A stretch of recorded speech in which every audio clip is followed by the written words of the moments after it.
Magandang araw sa inyong lahat and welcome back to my YouTube channel.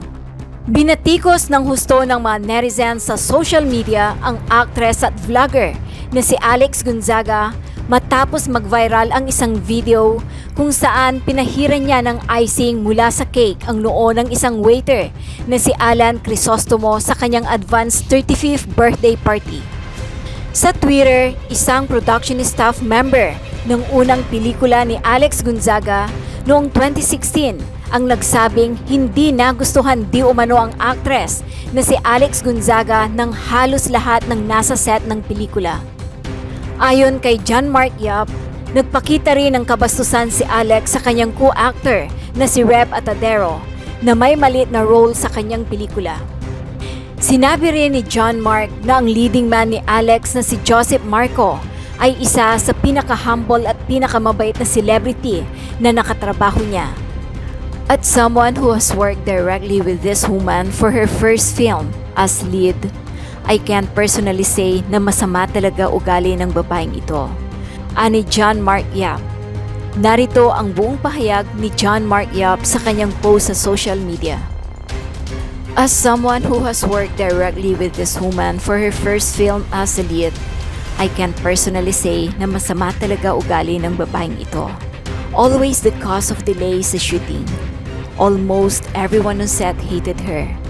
She was just nice to me kasi mataas position ko sa pelikula.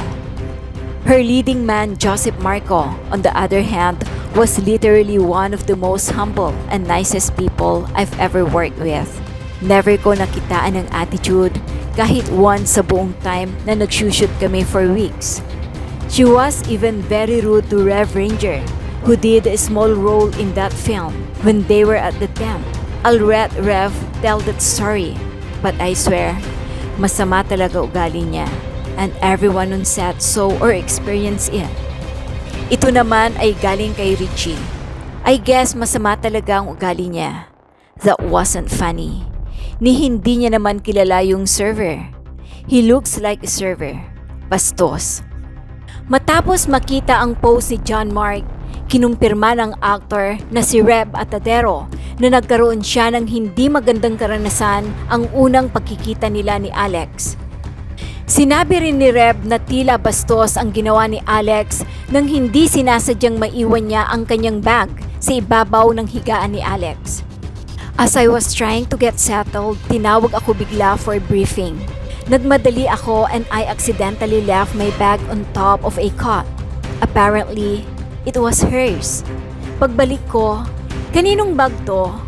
Sagot ko naman, mine, I'm so sorry. She exhaled at me followed by a weak smile. That was our intro, ani Reb Atadero. Base sa work experience nila kay Alex, sinabi ni Reb Atadero na tila walang respeto ang actress-vlogger sa mga taong hindi pa sikat. May ugali din umano si Alex na umalis sa eksena kahit hindi pa sinasabi ng director na cut. Short version, kung wala kang pangalan, hindi kanya para bigyan ng basic respect kahit na may eksena kayo. Basta't wala sa kanya ang camera. Pagtapos na ang mga linya niya, bibitaw at iiwan ka na sa ere kahit wala pang sumisigaw ng cut. Dagdag pa ni Reb Atadero. Sa comment section ng kanyang post, ipinahayag naman ng actress-singer na si Lea Salonga ang kanyang curiosity sa karanasan ni Reb. Nai-imagine na raw niya kung ano ang magiging reaksyon ng mga theater actor at production staff sa kwento ni Reb. God damn, Rev, you've now piqued my curiosity. And I know what the theater people would say to this story. Ani Lea Salonga. Nag-react din ang veteranong actor na si Michael De Mesa sa kwento ni Reb na nagpahayag ng kanyang pagkagulat sa pagsasabing, "Oh my." Nagkomento rin ang isang singer-actor na si Gian Magdangal at sinabing narinig na din niya ang tungkol sa kwento ni Reb. Ano pong masasabi niyo dito? Write down your comments below. Mag-subscribe at i-click ang notification bell para sa mga susunod na video updates. Maraming salamat po.